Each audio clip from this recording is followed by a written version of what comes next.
Millions of stars in the sky, but very few are there who refuse to fade in course of time. लाखों करोड़ों तारों के बीच कोई एक जो धुंधलाने से इनकार कर दे साफ साफ। वक्त खुद जिससे जरा सी चमक चुराने को उसका मोहताज होता है। एक मुसाफिर बढ़ता हुआ आगे और आगे, बड़े से बड़ा तूफान जिसके कदमों से टकराकर वापस मुड़ जाए। तुझे गुमान है खुद पे असर फिरे तूफान, हमें भी जिद है कि दरिया के पार जाना है। मुस्कुराहट, बस एक मुस्कुराहट, आत्मविश्वास की अटल मुस्कुराहट से पुरनूर चेहरा। मिसाइल मैन, आमजन का राष्ट्रपति, वैज्ञानिक, दार्शनिक, बाल सुलभता लिए बच्चों का मित्र, विशेषण कम पड़ जाते हैं।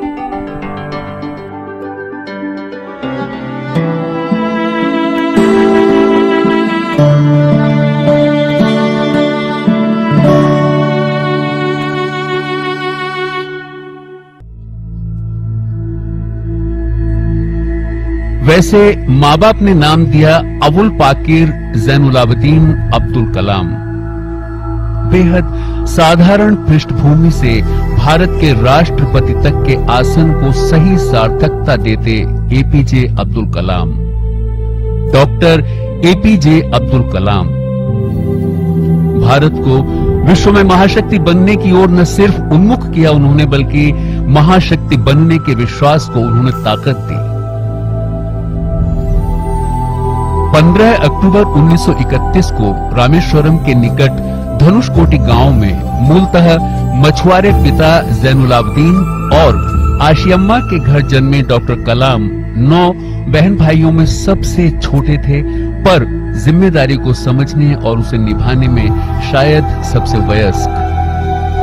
जिनके बचपन के बारे में ये खुला सच है कि सुबह 4 बजे उठने, नहाकर अपनी पढ़ाई करने और नमाज के बाद सुबह रामेश्वरम रेलवे स्टेशन और बस अड्डे पर अखबार बेचकर परिवार की भी मदद करते थे। भारतीय दर्शन में व्यष्टि से समष्टि की अवधारणा के जीते जागते उदाहरण थे डॉक्टर एपीजे अब्दुल कलाम। धर्म, जाति, वर्ग की सोच से ऊपर एक भारतीय और उससे भी श्रेष्ठ एक इंसान। सभी धर्मों के लिए एक सा सम्मान रखने का ही नतीजा था ये। 22 states I have visited. This is 23rd state, J&K. Everywhere I visit every religion. Name it, every religion I visit. But all the religions, when you go inside the religions, they are beautiful, they are lovely, they are full of fragrance, but they are islands, beautiful islands.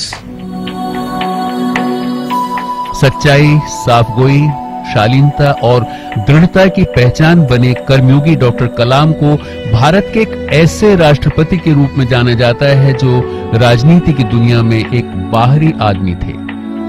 राष्ट्रपति होते हुए भी राष्ट्रपति भवन के सिर्फ एक कमरे में रहने वाले और राष्ट्रपति भवन छोड़ते हुए एक कपड़ों का बैग लेकर निकलने वाले डॉक्टर कलाम की सादगी के बारे में क्या कुछ और सबूत जरूरी हैं? उनका जीवन समर्पण और देश प्रेम का अनूठा उदाहरण है। बचपन की विषम आर्थिक स्थिति से सीना तान कर जूझते हुए डॉक्टर कलाम ने 1954 में त्रिचुरापल्ली के सेंट जोसेफ कॉलेज से स्नातक करने के बाद मद्रास इंजीनियरिंग कॉलेज से एरोनॉटिक्स इंजीनियरिंग में पढ़ाई की। ये डॉक्टर कलाम के प्रयासों से ही संभव हो पाया कि भारत अंतर्राष्ट्रीय अंतरिक्ष क्लब का सदस्य बन पाया, जब वर्ष 1980 में रोहिणी उपग्रह को पृथ्वी की कक्षा के समीप स्थापित किया गया। याद वही किया जाता है जो अपनी यादों के अक्स गढ़ पाने में कामयाब हो, और यही थे डॉक्टर एपीजे अब्दुल कलाम, भारत के अंतरिक्ष और मिसाइल कार्यक्रम की प्रेरणा शक्ति, प्रधानमंत्री के प्रमुख वैज्ञानिक सलाहकार, रक्षा अनुसंधान एवं विकास संगठन DRDO के मुखिया और भारत के राष्ट्रपति, जिन्होंने राष्ट्रपति की गरिमा को एक अनूठी परिपाटी और परिभाषा दी। The first phase, when he was heading the Defence Science Research Establishment, where he developed India's missile program and contributed greatly to defence preparedness and technology of the country. The second phase, as a much loved President of the Republic of India, where he very easily mixed with the public and interacted with the public. இனிமை செல்வம் விளைவு இன்பம் ஏமம் அணி என்ப நாட்டிற்கு இவ் ஐந்து. That is quote, the important elements that constitute a nation are being disease free, wealth, high productivity, harmonious living and strong defense, unquote. All our efforts should be focused towards building these five elements at various levels in a coherent and integrated manner. I am convinced that our nation, with a strong, vibrant and billion-plus population, can contribute to realize these elements. Today, our country facing the challenges such as cross-border terrorism, certain internal conflicts and unemployment. To face these challenges, there must be a vision to ensure the focused action of 1 billion citizens of this great country with varied capabilities. What can be the vision? It can be none other than transform India into a developed nation. Can government alone achieve this vision? Now we need a movement in the country. This is the time to ignite the minds of the people for this movement. We will work for it. We can emerge as a developed nation if we do not learn to transact with speed. I recall a saintly poet Kabir's wisdom to us: "Kal kare so aaj kare so ab." That means what you want to do tomorrow, do it today, and what you want to do today, do it now.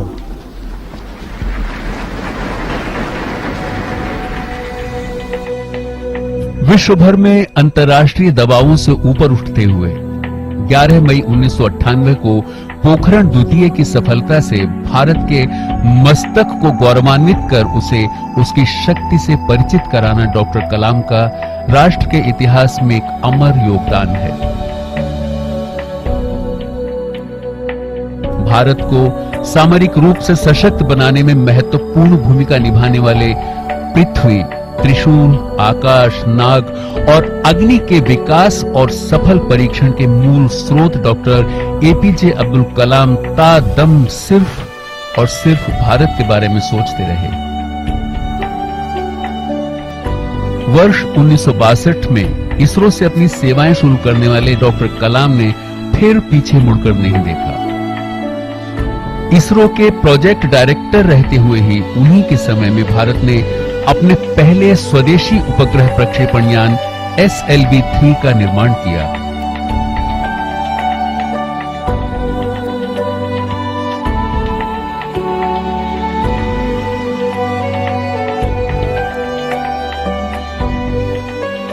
Whatever I have learned in terms of technology or in terms of management is from him. The SLV-3, India's first satellite launch vehicle, was the major stepping stone in his career as well as for the nation. He was always the last person to unlock the door and go. See, he used to work till everybody leaves and then he will lock the door and go. राष्ट्रीय शिक्षक की भूमिका में भारतीय मूल्यों में रचे बसे भारतीय मानस का प्रतीक पुरुष थे वे। भारत के विषय में उनकी सोच और उनके समर्पण का बेहतरीन नजारा दिखाई देता है उनकी पुस्तक इंडिया 2020 में, जहां वे 2020 तक भारत को विश्व का सिरमौर बनाने का सपना देखते हैं। हमारे देश के पूर्व राष्ट्रपति श्रीमान एपीजे अब्दुल कलाम जी की याद आती है। उन्होंने अपनी किताब my journey transforming dreams into action, उसमें अपने जीवन का एक प्रसंग लिखा है। उन्होंने कहा है कि मुझे पायलट बनने की इच्छा थी और बहुत सपना था मैं पायलट बनूं, लेकिन मैं जब पायलट बनने गया तो मैं फेल हो गया, मैं विफल हो गया, नापास हो गया। अब आप देखिए उनका नापास होना, उनका विफल होना भी कितना बड़ा अवसर बन गया। वो देश के महान वैज्ञानिक बन गए, राष्ट्रपति बने और देश की आणविक शक्ति के लिए उनका बहुत बड़ा योगदान रहा। बच्चों का साथ उनकी एक अपनी निजी पहचान थी। मन से वे स्वयं भी एक बालक की तरह ही निश्चल निष्कपट थे। बच्चों से अपने इस लगाव में सुरक्षा के पहलुओं को भी नजरअंदाज कर जाते थे। बच्चों से उनके लगाव के बारे में मशहूर है कि किसी बच्चे की जिज्ञासा में एक ही प्रश्न बार बार पूछने पर भी वे कभी झुठलाए नहीं, बल्कि होठों पे और मुस्कुराहट लाते हुए बार बार उसकी जिज्ञासा को शांत करने की कोशिश करते थे। He very easily mixed with the public and interacted with the public. After he had ceased to be the President of the Republic, he became a teacher, a very popular teacher. He interacted with young people, lectured throughout the length and breadth of the country. So each one of these phases played a role in his public persona. Abdul Kalam साहब हमारे प्रेरणा स्रोत थे, प्रखर राष्ट्रभक्त थे। वो एक उनका व्यक्तित्व अलग टाइप का था, राजनीति से बहुत दूर थे, राष्ट्र के लिए समर्पित थे और नॉलेज, ज्ञान, विज्ञान, तंत्र विज्ञान, इसके आधार पर देश का निर्माण कैसे हो, ये उनकी सोच थी और वो विजन डॉक्यूमेंट उन्होंने भारत के लिए सोचा था। हम सब के लिए परम आदरणीय प्रेरणा के स्रोत के रूप में वो रहे, आगे भी रहेंगे। 1981 में पद्म भूषण, 1990 में पद्म विभूषण और 1997 में भारत रत्न से सम्मानित डॉक्टर कलाम, डॉक्टर सर्वपल्ली राधाकृष्णन और डॉक्टर जाकिर हुसैन के बाद तीसरे ऐसे भारतीय थे जो राष्ट्रपति बनने से पहले ही भारत रत्न से सम्मानित हो चुके थे। बहुत ही बड़े शख्स थे और एक व्यक्ति राष्ट्रपति पद की गरिमा के साथ साथ जनता से कैसे जुड़ सकता है, इसलिए आज तक देश उनको इतने सम्मान से याद रखता है। बहुत संवेदना, बहुत श्रद्धांजलि प्रकट करता हूं कि एक बहुत ही बड़े भारतीय आज हमारे बीच में नहीं है। मैं उम्मीद करूंगा कि जिस तरह बच्चों से लेकर बूढ़ों सबों का दिल उन्होंने जीता, उनका ये महत्व सदैव स्थायी रहे। राष्ट्रपति के पदभार से मुक्त होने के बाद उन्होंने राष्ट्रीय शिक्षक की अपनी भूमिका पूरी तरह निभाने का बीड़ा उठा लिया और भारत के युवा की ऊर्जा को एक सार्थक दिशा देने के अपने लक्ष्य को साधते हुए निरंतर विभिन्न शैक्षणिक संस्थानों में विशेषज्ञ वक्ता के बल पर जाते रहे और ये एक कर्मयोगी का ही महाप्रयाण था कि अपने कर्म के दायित्व का निर्वाह करते हुए ही सक्रिय स्थिति में ही उनका जीवन अपने अंतिम पड़ाव पर पहुंचा। 27 जुलाई 2015 को शिलांग के इंडियन इंस्टीट्यूट ऑफ मैनेजमेंट में लेक्चर देते समय अचानक ही वे लड़खड़ाए और फिर कभी न उठ पाने के लिए मंच पर ही गिर गए। Dr. Kalam was a people's president during his lifetime and will remain so even after his death. I pay my respectful homage to my late departed friend Dr. APJ Kalam. Abdul Kalam जी के निधन के समाचार पूरे देश के लिए और विश्व की वैज्ञानिक आलम के लिए एक बहुत ही दुखद समाचार है। राष्ट्रपति के रूप में उनका कार्य, उनका जीवन, उनकी हर बात देश के लिए आज भी दिशा दर्शक है। Dr. Kalam was not merely the president, but he was to every Indian a role model and an ideal citizen. Everything about him was positive. He thought well, he had positive ideas, his contribution as a scientist, his contribution as a president was unparalleled. He's left a void for all of us. The whole of the country will mourn his death, and we'll all continue to remain inspired by him.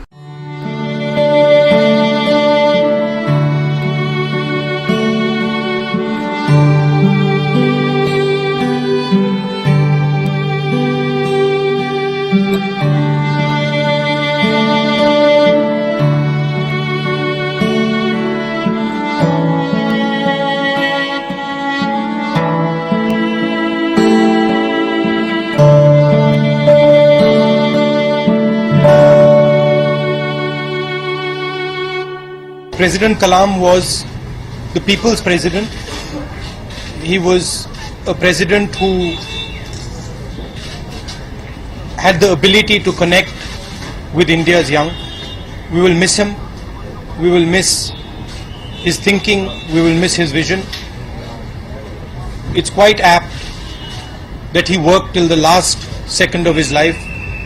It was the way he lived his entire life, and we are proud of him.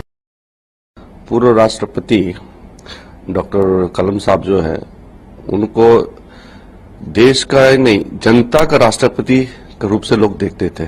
उसको हर बच्चे से लेकर के बूढ़े नागरिक कोई भी हो, उसको अपना राष्ट्रपति मानते थे. और हम लोग जब संसद में था, उनको एमपी के हिसाब से भी हम डेलीगेशन के रूप से मिले. और वो जब राष्ट्रपति नहीं रहे उसके बाद भी हम लोग ने फिर मिला. हर समय उसका एक मैसेज रहता था देश के लिए और जीवन के लिए. I am deeply saddened. He was one of the most, in fact, he was the most popular president that the country has ever had. Doctor Kalam एक आम आदमी के राष्ट्रपति थे. इस देश का एक आम आदमी उनसे रिलेट करता है अपने आप को. हर आदमी को लगता है ये मेरे राष्ट्रपति हैं. हर आदमी का उनसे दिल से दिल का मामला था. तो पूरे देश के लिए ये एक बहुत ही बड़े सदमे की बात है.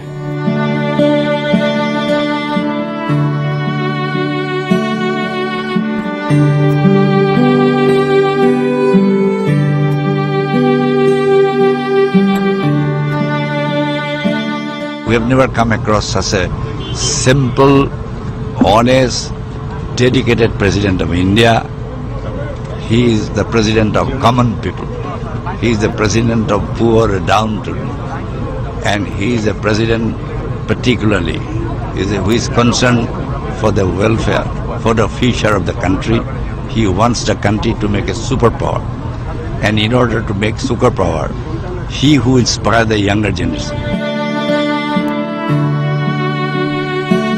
हर आंख नम है, हर पेशानी पे चिंता की रेखाएं हैं.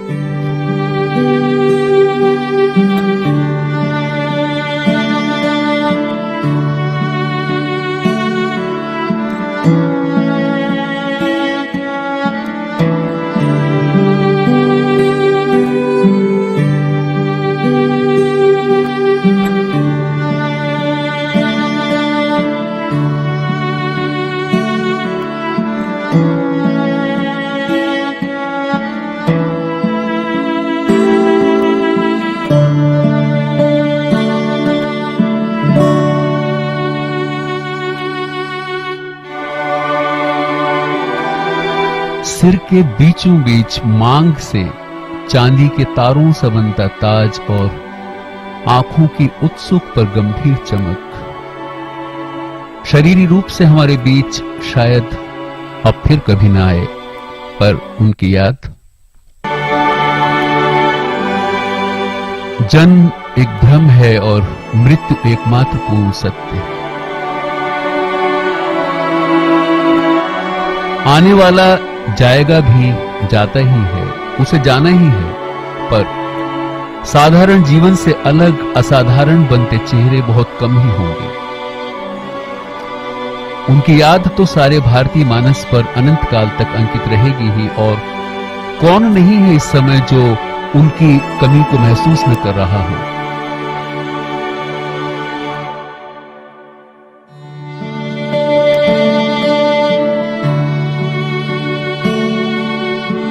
दलों की बंदिशें तोड़कर सभी राजनीतिक हस्तियों ने उन्हें इस समय श्रद्धांजलि दी। उनके आधिकारिक आवास 10 राजाजी मार्ग पर भी उन्हें श्रद्धांजलि देने वालों का तांता कम नहीं हुआ।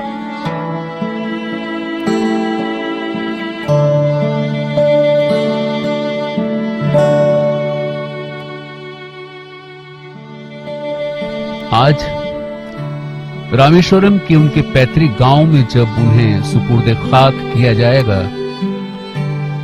तो उनका मुस्कुराता चेहरा शायद यही कह रहा होगा, मेरा अज़्म रूए चमन पे है, मेरा ज़र्फ निकहते गुल से है। मेरा अज़्म रूए चमन से है, मेरा ज़र्फ निकहते गुल से है। मेरी वुसअतों का मयार कुल बस एक ज़र्रे खाक है।